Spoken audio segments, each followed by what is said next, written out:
Sustainability کیا ہوتی ہے. اکثر لوگ بولتے ہیں یار what is sustainable fashion. Sustainability کیا ہے؟ سسٹینیبلٹی ایک لائف سٹائل ہے, یہ ایک رہن سہن کا طریقہ ہے.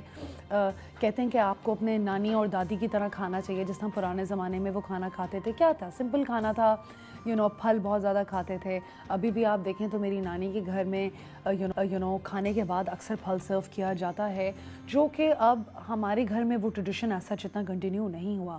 کھانے کے بعد اکثر میٹھے کی کریونگ ہو رہی ہوتی ہے, اور کوئی نہ کوئی میٹھے کا آئٹم ہوتا ہے جو کہ اتنا ہیلدی نہیں ہوتا. لیٹس فیس اٹ, کوئی کپ کیک ہوگا یا کوئی ایسی چیز ہوگی جو ہم کھا لیتے ہیں. So why is it that we're moving away from the kind of life we should technically be living.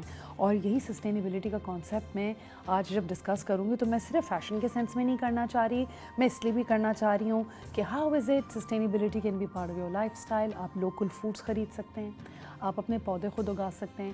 میں جب دبئی میں رہتی تھی تو میں روزمیری کی لیف اگاتی تھی. اب مجھ سے یہ نہیں پوچھے گا کہ وہ کتنا لمبا پودا چلا تھا, بٹ میں نے اگایا ضرور تھا. رائٹ. پھر آپ گلاس کے اندر چیزیں اسٹور کر سکتے ہیں بجائے پلاسٹک کے اندر اسٹور کرنے کے. رائٹ. کافی دفعہ ہم شاپنگ کرنے کے لیے جاتے ہیں تو ہم ریئلائز کرتے ہیں کہ سنتھیٹک مٹیریل وغیرہ بھی ہوتا ہے چیزوں کا. Now instead of buying more of low quality staff, آپ ایک ہی دفعہ ایک اچھی کوالٹی کی مہنگی چیز لے لیں. So you're not only saving your money, but you're shopping less and you're buying better. You're buying better quality of goods as well. اور thrifting آپ ٹرائی کر سکتے ہیں. یہاں کے آئی تھنک پاکستان میں تو اتنی تھرفٹنگ نہیں ہوتی, بٹ باہر کے ملک میں اگر آپ دیکھیں آپ کو اتنے beautiful one of a kind pieces ملتے ہیں. ونٹیج اسٹورز ہیں جہاں پہ آپ تھرفٹ شاپنگ کر سکتے ہیں, اور بہت مزہ آتا ہے. بیکاز اٹس ناٹ لائک کہ یہ کوئی لون کا جوڑا ہے کہ میں نے پہنا ہوا ہے تو ساتھ والے گھر سے ایک عورت نکلی اس نے بھی وہی لون کا جوڑا پہنا ہوا ہے. Thrift shopping is actually not like that. تو if you want to be unique one of a kind, thrifting is something you can do. اور یہ سسٹینیبلٹی کے سیگمنٹ کے اندر بھی آتا ہے. رائٹ. مٹیریلز اگر آپ لیں تو آپ دیکھیں آرگینک بیمبو مٹیریل آپ لے سکتے ہیں, کاٹن لے سکتے ہیں, سلک لے سکتے ہیں. Guys, recently I've shifted to these bamboo and really comfortable 100% cotton bed sheets جن کا تھریڈ کاؤنٹ تھوڑا زیادہ ہوتا ہے, although تھوڑی ایکسپینسو ہوتی ہیں, but end of the day it's not just about the fact کہ آپ کی اسکن کے اگینسٹ کوئی چیز صحیح لگ رہی ہے, آپ کو نیند بھی تھوڑی بہتر آتی ہے, and I just think it's overall better for you as well. اگر آپ جنرلی دیکھیں تو آپ جو ہے وہ انویسٹ بھی ان چیزوں کے اندر صرف کریں جو آپ کو پتہ ہے کہ لاسٹ کرے گی. ہم کافی دفعہ ایک چیز لے لیتے ہیں, یار اگلے سال مجھے پتہ ہے اس جوڑے کا رنگ اڑ جائے گا, بٹ میں نے پھر بھی خرید لیا. کیوں لیا بھائی آپ نے؟ آپ کوئی ایسی چیز لیں جو آپ کو پتہ ہے کہ لاسٹ کرے گی لمبے ٹائم تک. رائٹ. پھر اس کے بعد ہم آ جاتے ہیں ریپیئر کریں چیزوں کو, ری پرپز کریں. آپ آن لائن جا کے صرف یوٹیوب پہ یا پنٹرسٹ پہ یا کہیں بھی جا کے آپ صرف یہ لکھ دیں کہ مجھے ایک DIY چاہیے, لٹرلی وہ ایک ٹی شرٹ سے آپ کو ایک بیگ بنا کے دکھا دیں گے. And this is the new way of doing things anyway. DIY trend اتنا زیادہ بڑھ گیا ہے, لوگ اپنے کپڑے ڈائی کرتے ہیں, ٹی شرٹ سے جو ہے وہ اپنی کپڑے بنا لیتے ہیں, اینڈ بیگز بنا لیتے ہیں, اور اس طرح کی کتنی چیزیں جو آپ کر سکتے ہیں. In fact there are a lot of people who have now in Pakistan started selling second hand clothes as well. ضروری نہیں ہے کہ آپ جا کے نئے کپڑے لیں. میں تو کافی دفعہ اپنی ماما اور بہن کی کبڈ سے ہی more or less when you grow up you are more or less the same size. I mean instead of me buying a red blazer, I don't have a red blazer, I usually borrow it from my mother.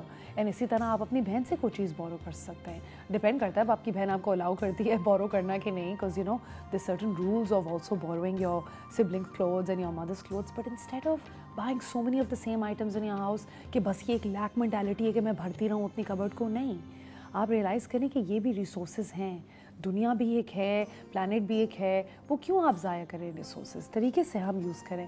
اور جو پرانے کپڑے ہیں وہ donate کر دیں, because یہی ایک ذریعہ ہے کہ آپ ایک یونیورس کو بھی ایک سگنل دیتے ہیں کہ دیکھیں اللہ تعالیٰ میں نے جگہ بنائی اپنی زندگی میں, پرانی چیزیں دیں تو نئی زندگی میں نئی چیزوں کی جگہ بنتی ہے. آپ کو کیا پتا کہ آپ کے ڈونیٹڈ کلوتھس کسی اور کے لیے کتنے فائدہ مند ہو جائیں. رائٹ. ان کے لیے تو وہ کپڑے نئے ہیں. Right. So this is the concept of sustainability. How is it کہ آپ پوری اکانومی کو بھی سسٹین کر رہے ہیں. Right. One more thing I want to say is آج کل کافی برانڈز ہیں, میں جن کا نام نہیں لینا چاہتی, جو سنتھیٹک فیشن میں بھی کافی زیادہ بلیو کرتے ہیں. Those are copies of high end brands but they made in very cheap materials. آپ کو پتہ ہے کہ یہ برانڈس کے یہ جو سنتھیٹک فائبر مٹیریل فیبرک جو ہوتا ہے اس کے اندر بہت زیادہ ایشوز ہوتے ہیں اس کو ڈسپوز آف کرنے میں. یہ ریسائیکل نہیں ہو سکتا, ری یوز نہیں ہو سکتا. اس کے اندر مائکرو آرگینزمز ہوتے ہیں جو اوشن کو ڈیمیج کرتے ہیں. So these are things that we have to realise. کیا ایکو فرینڈلی طریقے سے ہم اپنی زندگی جی رہے ہیں؟ اپنے گھر کے باہر جا رہے ہیں, کس قسم کی لائٹس آن ہیں؟ Are you investing in LED lights? Maybe that is something you do. کس قسم کے کلیننگ پروڈکٹس یوز کر رہے ہیں؟ That is something you can look at. پرانے زمانے میں تو لوگ سرکے اور بیکنگ پاؤڈر سے صفائی کرتے تھے, اب تو ہم اتنے زیادہ ایکسٹینسو آئٹمس لے کر آتے ہیں. بیوٹی پروڈکٹس بھی آپ ریفلیبل لا سکتے ہیں, ضروری نہیں ہے کہ آپ ہر دفعہ ایک نئی چیز لے کر آ رہے ہیں. So this is just a little bit of a concept of what sustainability is, how you can sustain the economy, how you can sustain your wardrobe, your clothing, your cleaning environment, your everything, and کس طریقے سے یہ fashion کی طرف جائے گی. ہم اس کو ایکسپینڈ کریں گے ان دا کمنگ سیگمنٹس.